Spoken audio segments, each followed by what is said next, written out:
என் நெஞ்சில் குடியிருக்கும் திருச்சி பகுதி மக்கள் உங்கள் அனைவருக்கும் என்னுடைய வணக்கம். எல்லாரும் எப்படி இருக்கிறீங்க? காலையில் எல்லாரும் சாப்பிட்டீங்களா? ரொம்ப நேரமா வெயிட் பண்றீங்க போல. இந்த சீக்கிரம் முடிச்சிடுறேன். கேஸ் பிரச்சனையெல்லாம் எப்படி இருக்கு? சரியாயிடுச்சா? சால்வ் ஆயிடுச்சா? கேஸ்லாம் புக் பண்ணீங்கன்னா புக் ஆகுதா? இந்த கேஸ் பிரச்சனையினால எவ்வளவு பிரச்சனைகள், எவ்வளவு டீ கடைகள் மூடிட்டாங்க, எவ்வளவு ஹோட்டல்ஸ் மூடிட்டாங்க, இதனால எவ்வளவு கஷ்டங்கள், எவ்வளவு நஷ்டங்கள். அவங்களாச்சும் கொஞ்சம் உஷாரா இருந்திருந்தாங்கன்னா இந்த கேஸ் தட்டுப்பாடை கொஞ்சம் கண்ட்ரோல் பண்ணியிருக்கலாம். இவங்களாச்சும் கொஞ்சம் முன்னெச்சரிக்கையா இருந்திருந்தா அட்லீஸ்ட் நம்ம ஊர்லயாச்சும் இந்த கேஸ் தட்டுப்பாடை கொஞ்சம் கண்ட்ரோல் பண்ணியிருக்கலாம். இவங்க 2 பேரும் தான் இதுக்கு காரணம். ஆனா நம்ம ஸ்டாலின் சாரை கேட்டீங்கன்னா நமக்கு அதுக்கும் சம்பந்தமே இல்லையே அப்படின்பாரு. ஆனா அவர் வீட்டில் ஏதாவது ஒரு ரைடுனா, அவர் வீட்டில் ஏதாவது ஒரு பிரச்சனைனா டெல்லிக்கு பறந்து போயிட்டு வருவாரு. இந்த கேஸ் சிலிண்டர் பிரச்சனைக்கு கொஞ்சம் டெல்லிக்கு பறந்து போயிட்டு வரலாம்ல, கொஞ்சம் பிரயோஜனமாச்சு இருக்கும்ல. கேஸ் சிலிண்டருக்கு மானியமா 100 ரூபாய் தருவேன்னு சொன்னீங்களே, என்ன ஆச்சு? கரும்புக்கு ஆதார விலையா 4000 ரூபாய் தருவேன்னு சொன்னீங்களே, என்ன ஆச்சு? இந்த ரேஷன்ல சர்க்கரை 1 கிலோ எக்ஸ்ட்ரா தருவேன்னு சொன்னீங்களே, என்னாச்சு? ரேஷன்ல உளுந்தம்பருப்பு கொடுப்பேன்னு சொன்னீங்களே, என்னாச்சு? நானும் இது எத்தனை வாட்டி ரிப்பீட் பண்றதுன்னு எனக்கு தெரியல. நீட்டை ரத்து செய்வோம்னு சொன்னீங்களே, என்னாச்சு? சோ எதெல்லாம் அவரால் செய்ய முடியாதோ அதையெல்லாம் பொய் வாக்குறுதிகளா கொடுத்து ஏமாத்துறது தான் இவருடைய வேலையே. இப்ப அடுத்த செட் ஆஃப் இந்த பொய் வாக்குறுதிகளை ரெடி பண்ணிட்டாரு. அதனால அவரை மாதிரி நாங்க பொய் வாக்குறுதிகள்லாம் கொடுக்க மாட்டோம். மக்களுடைய தேவைகள் என்னன்னு சரியா புரிஞ்சுக்கிட்டு அதுக்கு ஏத்த மாதிரி தான் நாம செயல்படுவோம். 6 சிலிண்டர்கள் தாய்மார்களுக்கு கட்டணம் இல்லாம அன்னபூர்ணி சூப்பர் 6 திட்டம் சொன்ன மாதிரியே நிறைவேற்றுவோம்.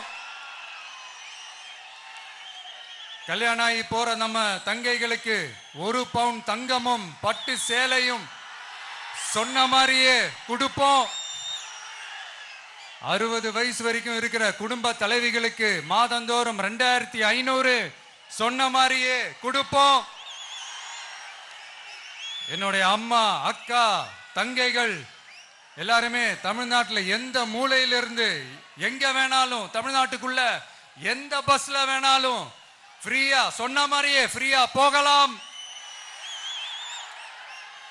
கல்வி, ரேஷன், மருத்துவம், குடிநீர், சாலை வசதி, பஸ் போக்குவரத்து, இந்த மாதிரி அடிப்படை விஷயங்கள்ல தான் எங்களுடைய முதல் கவனம் இருக்கும்.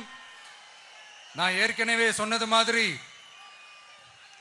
நிறைய கவர்மெண்ட் ஸ்கூல்ல இந்த டாய்லெட் வசதிகள்லாம் சரியா இல்லை, அதை சரிப்படுத்தணும்னு சொன்னோம். உடனே இதெல்லாம் ஒரு பெரிய விஷயமா அப்படின்ட்டு சில அறிவாளிங்க கேட்டாங்க. அந்த அடிப்படை வசதிகள் இல்லாததுனால தான் ஒரு 12th ஸ்டாண்டர்ட் படிக்கிற பொண்ணு ஒரு அவசரத்துக்கு ஒரு காட்டு பக்கம் ஒதுங்கினாங்க. என்னாச்சு? இந்த உலகத்தை விட்டே போயிட்டாங்க. அதுக்கு என்ன காரணம்? இந்த மாதிரி அடிப்படை வசதிகள் இல்லாததான் காரணம். அதனால் என்னுடைய தாய்மார்களே, உங்களுக்கு பாதுகாப்பு இல்லாத இந்த அடிப்படை வசதிகள் கூட செஞ்சு கொடுக்காத இந்த தீய சக்தி திமுக அரசை என்ன பண்ணலாம்? தூக்கி வீசி அறிவோமா? எதுக்கு இப்ப அங்க இங்க சுத்திக்கிட்டு நம்ம ஊருக்கே வருவோம், நம்ம திருச்சிக்கே வருவோம். இங்க ஒரு மந்திரி இருக்கிறாரு,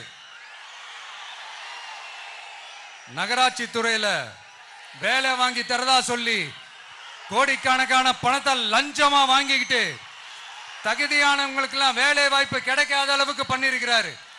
இதெல்லாம் எவ்வளவு பெரிய ஒரு ஏமாத்து வேலை. அதனால நம்ம தம்பி தங்கைகளே, உங்களுக்கு இந்த வேலை வாய்ப்பை பறிச்ச இந்த ஸ்டாலின் சார் சர்க்காரை என்ன பண்ணலாம்? தூக்கி வீசி எறிவோமா? உங்களுக்கு இந்த பாதுகாப்பு இல்லாத, சட்டம் ஒழுங்கு சரியில்லாத இந்த தீய சக்தி திமுக அரசை என்ன பண்ணலாம்? தூக்கி வீசி எறிவோமா?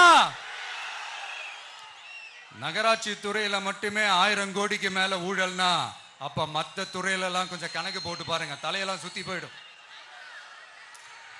நான் கொஞ்ச நாளைக்கு முன்னாடி சொல்லியிருந்தேன், இந்த ஸ்டாலின் சார் டாக்ஸ் அப்படின்ட்டு, இந்த ஜிஎஸ்டி மாதிரி எஸ்எஸ்டி, அதை பத்தி அவங்க வாயை திறக்கலைங்க.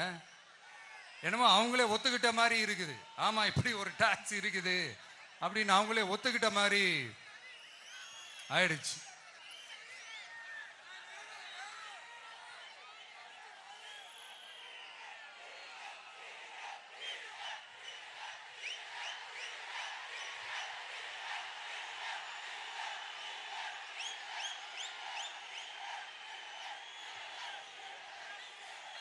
இந்த கல்லூரி பேராசிரியர்கள், கல்லூரி உதவி பேராசிரியர்களுக்கு அந்த போஸ்டிங்க்கு 2000 பேருக்கு மேல அந்த வேலை கொடுப்போம்னு சொன்னாங்க. கடைசியில் எத்தனை பேருக்கு கொடுத்தாங்க தெரியுமா? வெறும் 5 பேருக்கு. 2000 எங்க, இந்த 5 எங்க? அதனால இதெல்லாம் வெறும் அறிவிப்புகள் மட்டும்தான். இது மாதிரி லட்சக்கணக்கான காலி பணியிடங்களை நிரப்புவோம்னு சொன்னாங்க. அதுவும் என்ன ஆச்சுன்னு தெரியல. இதெல்லாம் வெறும் அறிவிப்புகள் மட்டும்தான். இதனால ஒரு யூஸுமே கிடையாது. யூஸ்லெஸ் கவர்மெண்ட் இது. அது மாதிரி 100% ஒரு நியாயமான ஒரு ஆட்சியை நாம கொடுப்போம்ங்க. 100% நீங்க இந்த விஜய நம்பலாமுங்க. நீங்க நம்புறீங்கன்னு எனக்கு தெரியும்.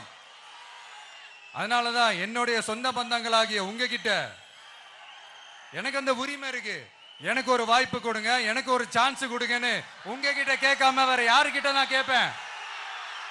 அதனால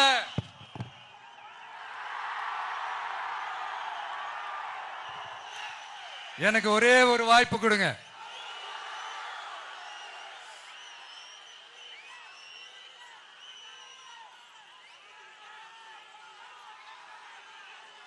இருந்தாலும் ரொம்ப முக்கியமா ஒண்ணு நீங்க ஆழமா மனசுல வச்சுக்கணும். இந்த எலெக்ஷன்ல திமுக ஏலத்தில் எடுத்திருக்கிற கல்லாப்பெட்டி கூட்டணியோட சேர்ந்து, அப்புறம் நாம ஏற்கனவே சொன்னோமே அந்த மற்றும் பலர் கூட்டணின்னு ஒண்ணு இருக்குல்ல, அவங்களோடும் கள்ள கூட்டணி போட்டுக்கிட்டு எல்லாரும் முன்னா சேர்ந்துகிட்டு நம்மள உங்க விஜய எப்படியெல்லாம் எதிர்க்கிறாங்கன்னு நான் சொல்லிதான் உங்களுக்கு தெரியணும்னு அவசியம் இல்லை. இந்த கரூர் நிகழ்ச்சி சூழ்ச்சின்னு பலர் சொல்றது மாதிரி நம்ம கடைசி படமான ஜனநாயகன், அதான் நம்ம மனசுக்கு நெருக்கமான உங்க எல்லாரோடும் நமக்கு இருக்கிற பூர்வ ஜென்ம பந்தத்தை இன்னமும் எங்க இறுக்கமா மாத்திடுமோன்னு, எங்க அது இந்த தேர்தலில் நமக்கு மிகப்பெரிய ஆயுதமா மாறிடுமோன்னு ஒரு கூட்டு சூழ்ச்சி, அதோட இன்னும் பல பல சூழ்ச்சிகள்.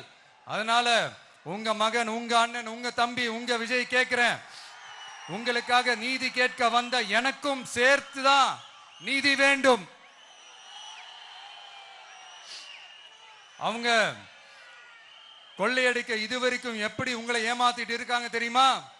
இந்த காங்கிரஸ்ல இருக்கிற சிலரை கையில பணப்பையில போட்டுக்கிட்டு சிறுபான்மை மக்களை ஏமாத்த ஒரு நேரடி பாதி கதர் கூட்டணி, அப்புறம் இந்த மற்றும் பலர் கூட்டணின்னு ஒண்ணு இருக்குல்ல, அதோட டெல்லி ஓனரோட ஒரு கொள்ளைப்புற கள்ள கூட்டணி, அதாவது பாதி காவி கூட்டணி. கொள்கைன்னு ஏமாத்துறாங்க. அதனால இந்த திமுகவையும் நம்பாதீங்க, இந்த பாஜகவையும் நம்பாதீங்க. 2 பேரும் வேற வேற கூட்டணி எல்லாம் கிடையாது, ஒரே கூட்டணி தான். 2 பேரையும் நம்பாதீங்க. இதுல எந்த டவுட்டும் உங்களுக்கு வேணாம். நீங்க திமுகவுக்கு ஓட்டு போட்டாலும் சரி, அந்த மற்றும் பலருக்கு நீங்க ஓட்டு போட்டாலும் சரி, நீங்க யாருக்கு ஓட்டு போடுறதுக்கு சமம்னு நீங்களே புரிஞ்சுக்கோங்க. அதனால இந்த வரப்போற தேர்தலில் டிவிகேக்கு உங்க சப்போர்ட்டை கொடுங்க. இன்னும் பல வருஷத்துக்கு தமிழ்நாடு சூப்பரா இருக்கும். அப்புறம் நான் ஒரு விஷயத்தை திருப்பி ரிப்பீட் பண்றேன்னு சொல்லி யாரும் தவறா எடுத்துக்க வேணாம். ஏன்னா அது என்னுடைய கடமை. ஒவ்வொரு ஊருக்கும் போய் அதை நான் ரிப்பீட் பண்ண சொல்லியே ஆகணும். ஏப்ரல் 23ஆம் தேதி சும்மா காலங்காத்தால பக்காவா ரெடி ஆயிட்டு ஓட்டர் ஐடி கார்டை கையில எடுத்துக்கிட்டு முதல்ல பூத்துல போய் நின்னு அந்த விசில் சின்னத்துக்கு நேரா இருக்கிற அந்த பட்டனை ஒரு அழுத்துங்க. உங்க வீட்டுல இருக்கிற ஒவ்வொருத்தரையும் அழைச்சிட்டு போங்க. சப்போஸ் வெளியூர்ல இருந்து இங்க திருச்சியில இருக்கீங்கன்னா என்னடா ஊருக்கு போய் ஓட்டு போடணுமேன்ட்டு அசால்ட்டா விட்டுறாதீங்க. இப்பவே அட்வான்ஸ் அவங்களுடைய டிக்கெட்டை புக் பண்ணுங்க. இது ஒரு தலைமுறைக்கான ஒரு தேர்தல், உங்களுக்கான தேர்தல். எவ்வளவு பெரிய வசதியான வாழ்க்கையா இருந்தாலும் எல்லாத்தையும் உதறி தள்ளிட்டு உங்களுக்காக மட்டுமே வந்திருக்கிறேன். உங்களுக்காக நன்றி கடன் செலுத்துறதுக்காக மட்டுமே வந்திருக்கிறேன். அத்தனை வழிகளையும் தாங்கிக்கிட்டு உங்களுக்காக மட்டுமே வந்திருக்கிறேன். ஒரு நாளும் பொய் சொல்லி உங்களை நான் ஏமாத்த மாட்டேன். இந்த 4 முனை போட்டி 40 முனை போட்டின்னு எத்தனை முனை போட்டின்னு வந்தாலும் இங்க 2 முனை போட்டி மட்டும்தான். ஒன்னு டிவிகே, இன்னொன்னு டிஎம்கே. மக்கள் விரோத ஆட்சி நடத்துற ஸ்டாலின் சார் வேணுமா, மக்களை நேசிக்கிற விஜய் வேணுமா? அவ்வளவுதான் இந்த தேர்தலே. அதனால உங்க விஜய்க்கு, உங்க அண்ணனுக்கு, உங்க தம்பிக்கு, உங்க பிள்ளைக்கு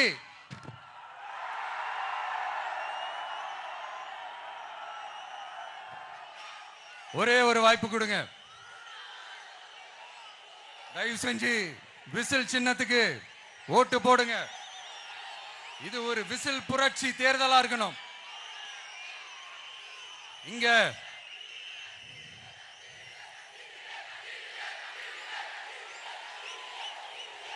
தேங்க்யூ.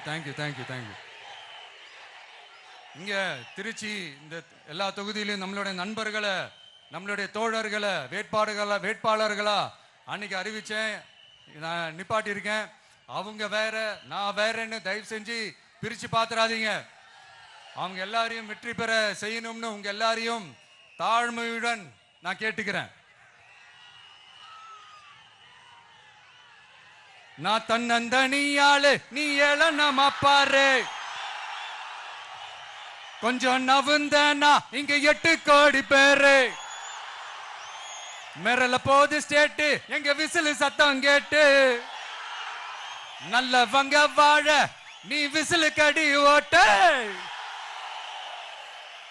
கடைசி நம்பிக்கை மக்களை தேடி வருது. அதை இறுக்கி புடிச்சு ஒரு வரலாறு எழுது. உங்க விஜய் நான் வர. விசில் அடிக்க ரெடியா?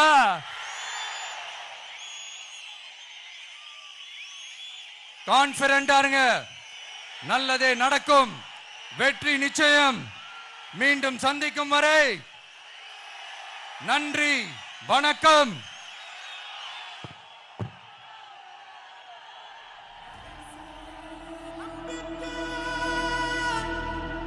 மக்களை தேடி வருது. அதை இறுக்கி முடிச்சு